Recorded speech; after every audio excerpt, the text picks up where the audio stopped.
ओम नमः शिवाय गुरवे सच्चिदानंदमूर्तये निष्प्रपंचाय शांताय निरालंबाय तेजसे। हरिओम प्रभु जी। आज के इस अध्यात्म परिषद में आप सबका स्वागत है। आज का प्रश्न पुणे महाराष्ट्र से जलिंदर तुलसीराम जी का है। उन्होंने पूछा है कि कृपा का वास्तविक स्वरूप वैराग्य है। कृपा का वास्तविक स्वरूप वैराग्य है तो जा पर कृपा राम की होई, ता पर कृपा करे सब कोई। इस चौपाई में कृपा का क्या अर्थ समझा जाए? देखो प्रभु जी, भगवान हरेक प्राणी का, सज्जन का और दुर्जन का भी, गाय का और बाघ सिंह वरु का भी, चींटी का और बिच्छू सांप का भी, कबूतर का और ईगल बाज पक्षी का भी कल्याण करना चाहते हैं। पेड़ पौधों का भी भगवान तो मात्र कल्याण करना चाहते हैं। देखो, ये संसारी जो लोग होते हैं ना, वो सांसारिक माँ या सांसारिक बाप भी अपने बच्चों के कल्याण के लिए कुछ भी कर गुजरने को तैयार रहता है। तो ये तो हमारे परम पिता है, वो हमारा कल्याण ही तो चाहेगा। लेकिन कल्याण दो तरह से किया जा सकता है। हर एक चीज दो तरह से करनी होती है। जैसे समझो, हमने चूल्हे पर सांभार बनाने को या रसम बनाने के लिए पतीला चढ़ा कर रखा है और हम उसको उबाल रहे हैं। एकदम उबल रहा है, गैस चल रहा है, पतीले में रसम या सांभार उबल रहा है। फिर हमें लगता है कि अब ये पक गया, तो हम गैस बंद कर देते हैं। अगर बंद ही करना था तो शुरू क्यों किया? पकाने के लिए। बंद नहीं करेंगे तो जल जाएगा। अच्छा, अब उबला हुआ या तो उबलता हुआ ये सांभार सीधा हम नहीं पिएंगे, उसको चम्मच में लेकर फूंक फूंक कर थोड़ा ठंडा करके पिएंगे ना। तो ठंडा करना है तो उबाला क्यों? उबाला है तो ठंडा क्यों कर रहे हो? हर एक की एक रीत होती है, हर एक का एक तरीका होता है। तो भगवान भी हमारा कल्याण करने के लिए जो तरीका इस्तेमाल करते हैं, हर एक व्यक्ति यही कल्याण, माँ बाप भी अपने बच्चों का कल्याण करने के लिए यही तरीका आजमाते हैं। एक है अनुग्रह का और दूसरा है निग्रह का। अनुग्रह के द्वारा भगवान हमें सपोर्ट करके, अनुमोदन देकर, प्रोत्साहित करके हमारा कल्याण की ओर प्रस्थान करवाते हैं। जैसे बच्चे को प्रोत्साहित करने के लिए माँ बाप उसकी प्रशंसा करते हैं, उसको नए नए गिफ्ट देते हैं, उसके नए कपड़े ला देते हैं, उसको खाना पीना जो चाहिए वो ला देते हैं, अपना लाड प्यार जताते हैं ताकि वह आगे बढ़ सके, उसको प्रोत्साहन मिले। और अनुग्रह के साथ साथ निग्रह भी करते हैं। बच्चा अगर बहुत खेलने लग गया, पढ़ता कम है, तो फिर कहेंगे नहीं, 1 घंटा ही खेलने जाना है, बाकी पढ़ो, पूरा दिन खेलते नहीं रहना है। तो निग्रह किया। चॉकलेट देते हैं खाने के लिए, आइसक्रीम खिलाते हैं, लेकिन पूरा दिन आइसक्रीम ही खाता रहेगा, सुबह दोपहर शाम, तो नहीं खाने देंगे ना, क्योंकि ये उसके हेल्थ के लिए, उसकी स्वास्थ्य के लिए हानिकारक है। तो निग्रह करते हैं। तो भगवान भी हमें प्रोत्साहित करते हैं सत्कर्म में, और दुष्कर्म की ओर जाते हुए देखते हैं तो हमारा निग्रह करते हैं, हमें रोकते हैं। हमें किसी चीज की अगर आदत लग जाए तो माँ बाप हमें वो नहीं लगने देते। उसी तरह हमारे विषयों के भोग की अगर आदत लग जाए, जिसको कहेंगे विषयों की वासना, विषय भोग वासना बन जाए, तो वहाँ भगवान हमें रोक देते हैं। तो देखो, दो तरीके हुए। तो भगवान के अनुग्रह के भी दो रूप हो गए। किस प्रकार से वह हमारा कल्याण करेंगे? अनुग्रह और निग्रह। अनुग्रह के भी दो विभाग हो गए। या तो अनुग्रह निग्रह के रूप को देखो तो एक है दया और दूसरा है कृपा। ये दोनों करुणावश होते हैं। भगवान के अंदर करुणा भरी पड़ी है। भगवान को करुणा के सिवा और कुछ करना आता ही नहीं। ये हमारे गुरुजी ऐसा कहते कि भगवान को करुणा के सिवा, अनुग्रह के सिवा कुछ करना आता ही नहीं ना। वो अनुग्रह मूर्ति है, अनुग्रह के सिवा और क्या करेंगे। तो जब हमारे जीवन में थोड़े बहुत विघ्न आते हैं, थोड़े बहुत दुख आते हैं, थोड़े बहुत दर्द आते हैं, थोड़ी बहुत प्रतिकूलताएं आती है, तो ये हमारे कर्मों का फल है। ये हम भोग रहे हैं। भोगते भोगते हम इतने थक जाते हैं, अरे अब तो इससे छुटकारा मिले तो अच्छा है। तब भगवान हमें जल मरते हैं। हम पीड़ा के कारण, प्रतिकूलता के कारण जलते रहते हैं।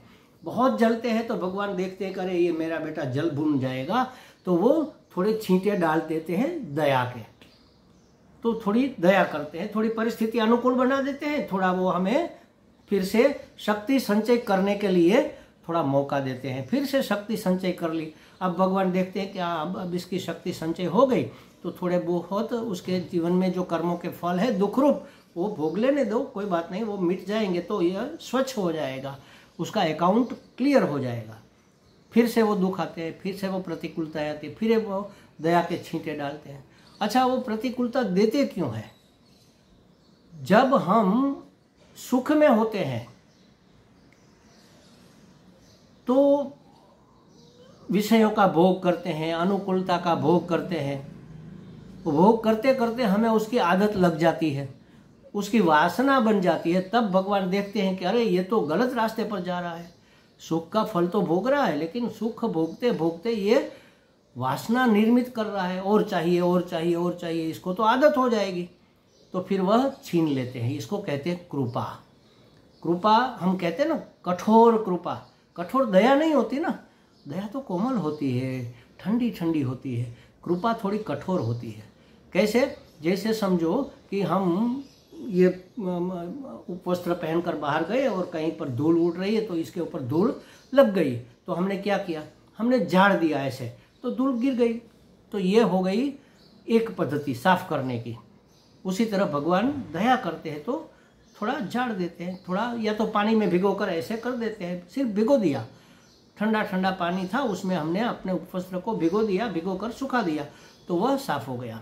लेकिन कहीं दाग लग गया तो फिर क्या करना पड़ेगा? ब्रश लेकर उसको घिसना पड़ेगा ना। तब ये वस्त्र कहेगा, अरे हमें तो बहुत पीड़ा हो रही है, हमें क्यों घिस रहे हो? अरे भाई, तुम्हें साफ करने के लिए, सुंदर बनाने के लिए, ओरिजिनल बनाने के लिए, जैसा था वैसा बनाने के लिए। तो उसी तरह हमारे अंदर भोग करते करते जब भोग का दाग लग जाता है, उपभोग करते हुए, उपयोग नहीं करते, हम उपयोग करते हैं तब तक तो ठीक है, लेकिन उपयोग करते करते उपभोग करने लग जाते हैं, और उपभोग करते करते वह वासना बन जाता है। तब वासना का जो विषय होता है वह भगवान छीन लेता है। भागवत जी में भी भगवान ने कहा कि मैं जिसका कल्याण करना चाहता हूँ उसकी सारी अनुकूलता मैं छीन लेता हूँ, संपत्ति, दौलत, संबंध सब मैं छीन लेता हूँ, ताकि वह जाग जाए। जगाने के लिए वह, जैसे समझो कि हमारे सब अनुकूलता हमारी छीनने लग जाए, तो फिर हमें क्या होगा, अरे भगवान ने तो हमारा ये छीन लिया, वो छीन लिया। थोड़ी देर ऐसा लगेगा, फिर थोड़ा चिंतन चलेगा कि अरे जिसके भरोसे हम बैठे थे, पैसे के भरोसे बैठे थे, वो पैसा तो चला गया, ये तो नित्य टिकने वाला है नहीं, ये क्या हमें सहाय करेगा, ये क्या हमारी सलामती का साधन बनेगा। जो स्वयं सलामत नहीं है, जो स्वयं टिकने वाला, इस जगत का कोई भी विषय, कोई भी पदार्थ नित्य टिकने वाला नहीं है, वह हमें नित्य सुख कैसे दे सकता है, वह हमें नित्य अनुकूलता कैसे दे सकता है। यह अकल हमें कब आएगी? जब वह चला जाएगा तब आएगी। तो भगवान कहते हैं मैं उसकी अनुकूलता, मैं उसकी सुविधा छीन लेता हूँ, धन छीन लेता हूँ, संबंध छीन लेता हूँ, ताकि उसको ये जागृति आ जाए, करे हम तो इसकी आस लगाए बैठे थे, ये तो मिट गया, कट गया, पिट गया, चला गया। अब तो आसरा एकमात्र भगवान का है, क्योंकि वह कभी जाता नहीं, वह नित्य है। तो भगवान इस तरह से कृपा करके वैराग्य पैदा करता है हमारे अंदर कि छोड़ो इन झंझट को, इसमें क्या रखा है, बहुत खा लिया, बहुत पी लिया, बहुत देख लिया, बहुत कमा लिया, मिला क्या? वही की वही झंझट, वही की वही आपाधापी, वही की वही टेंशन, वही का वही रोना। छोड़ो इन सब को, शांत हो जाओ, भगवान को भजो, तो वैराग्य पैदा हो जाता। वैराग्य माने चीज चाहे कैसी भी है, ठीक है, हमारे काम की नहीं है, हमारी अपेक्षा ये पूर्ण करने वाली नहीं है। हमें नित्य सुख चाहिए, थोड़ी देर का सुख नहीं चाहिए किसी को भी, नित्य सुख चाहिए, अखंड एक रस आनंद चाहिए। जगत के किसी पदार्थ में नहीं, जगत के किसी संबंध में नहीं, जगत की किसी परिस्थिति में नहीं। यह जब हमारे से छीन जाते तब हमें अकल आती है, हमारे अकल के दरवाजे खुलते हैं, अरे ये तो चला गया जिसे हम आस लगा कर बैठे थे। तो हमें वैराग्य धीरे धीरे हो जाता है। अगर बुद्धिमान मानस है तो वह वैराग्यवान हो जाता है कि छोड़ो इन झंझट को, इसमें क्या रखा है, बहुत आया बहुत गया, कोई टिकने वाला है नहीं, नित्य सुख देने वाला है नहीं। तो जा पर कृपा राम की होई, ता पर कृपा करे सब कोई। भगवान की योजना के अनुकूल सब होने लगता है। जो हमारा भाई था आज तक हमारी ढाल बने फिरता था, लेकिन उसकी हमें आदत हो गई, उसके हमें मोह हो गया। तो अमोह करने के लिए, वैराग्य पैदा करने के लिए भाई के दिमाग में थोड़ा भगवान खलल डाल देते, थोड़ा स्वार्थ डाल देते, तो वो स्वार्थ के वश हमसे विमुख हो जाएगा। तब लगेगा अरे जो हमारे जीव के हमारे प्राण के समान था, जो हमारी ढाल बनकर खड़ा था, वो भी आज विमुख हो गया। रिश्तों में क्या रखा है? फिर हमें जो नित्य रिश्ता भगवान और भक्त का, आत्मा और परमात्मा का, जीव और शिव का, वह याद आता है। तब हमें सांसारिक रिश्तों से वैराग्य हो जाता है। तो सब ओर से सब हमारे ऊपर कृपा करने लग जाते हैं, माने हमारे वैराग्य को दृढ़ करने में अनुकूल हो जाते हैं। और दया के रूप में देखें, भगवान दया करते हैं तो सब हमारे अनुकूल हो जाते हैं। जहाँ जाओ हमारा काम बन जाता है, जहाँ जाओ हमें सम्मान मिलने लगता है। भगवान की दया है तो दया भी भगवान जब करता है तो पूरी समष्टि, क्योंकि समष्टि के रूप में भगवान ही तो है और कोई दूसरा तो है नहीं, तो भगवान दया कैसे करेगा? समष्टि के रूप में पूरी समष्टि हमारे अनुकूल होने लगती है, पूरी कायनात हमें सपोर्ट करने लगती है भगवान जब दया करते हैं। भगवान जब कृपा करते हैं तब पूरी समष्टि हमारे प्रतिकूल हो जाती है। हमारा वैराग्य दृढ़ करने में, हमें सच्चा ज्ञान देने में, हमारी आंख खोलने में, हमारी नींद उड़ाने में हमें मदद रूप होती है, भगवान की योजना के अनुरूप हो जाती है। तो कृपा हो या दया हो, भगवान तो अनुग्रह करे या निग्रह करे, होना तो कल्याण ही है महाराज। इसलिए कहा जा पर कृपा राम की होई, ता पर कृपा करे सब कोई। सब कोई कौन है? सब कोई परमात्मा ही तो है। स्त्री का वेश लेकर परमात्मा घूम रहा है, पुरुष का वेश लेकर परमात्मा अपना रोल अदा कर रहा है। पशु पक्षी कीट पतंग नदी तालाब सरोवर बादल चांद सूरज सब परमात्मा का रूप है। पुरुष सूक्त में कहा ना, चांद सूरज भगवान की आंखें है, पृथ्वी भगवान का पेट है। तो इस तरह से ये दिशाएं भगवान के कान है, ईश्वर भगवान जो भी कह लो। तो भगवान हम पर, राम जी हम पर कृपा करते हैं, माने क्या? कौन कृपा करता है? चारों दिशाओं से, चारों ओर से हमारे वैराग्य के अनुकूल परिस्थिति हो जाती है। यह चारों ओर से भगवान दया करते हैं तो चारों ओर से हमारे अनुकूल परिस्थिति हो जाती है। देखो, इसी का नाम है जब राम जी कृपा करेंगे तो पूरी कायनात, पूरी सृष्टि, सब कोई कृपा करेंगे। भगवान दया करेंगे तो सब हमारे ऊपर दया करेंगे। दया और कृपा वैसे दो नहीं है, एक ही अनुग्रह का दो प्रकार है। एक है शीतल और एक है उष्ण।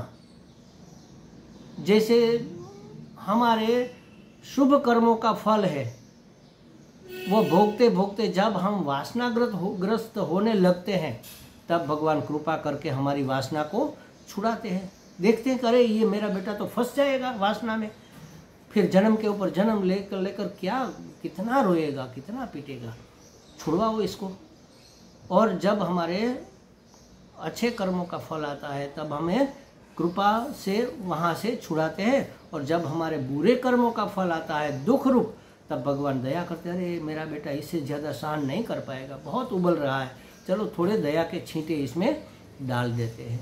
भगवान दया करके हमें उस दुख से थोड़ी देर के लिए छुड़ाते हैं और फिर थोड़ा थोड़ा करके हमारे कर्मों का फल हमसे भुगतवाते हैं, हमें मुक्त करते हैं, कर्म फल के दाग से मुक्त करते हैं। अब दाग कैसा है, इसके ऊपर दया कृपा का आधार रहता है। तो हमें लगता है जलिंदर तुलसीराम जी को कुछ बातें स्पष्ट हो गई होगी। जहाँ पर कृपा राम की होई, ता पर कृपा करे सब कोई।